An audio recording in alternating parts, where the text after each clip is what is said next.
Good morning, guys. Bill McMillan here on a gorgeous start to the work week with unseasonably refreshing conditions in place.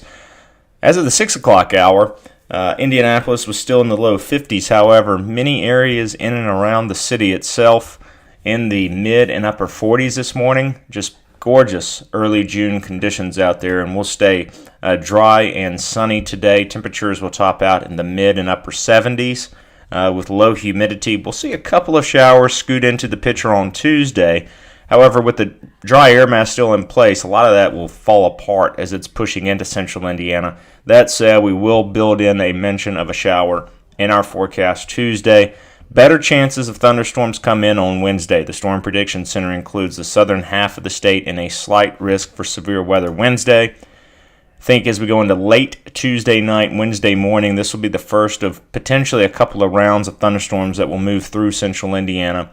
And really is just the beginning of an unsettled stretch of weather that will carry us into the weekend as well. Much more on that, including the potential of heavy rain, as well as a look at the overall pattern deeper into June can be found on ndwx.com All Access. In the meantime, make it a fantastic Monday, and we'll talk with you soon, guys.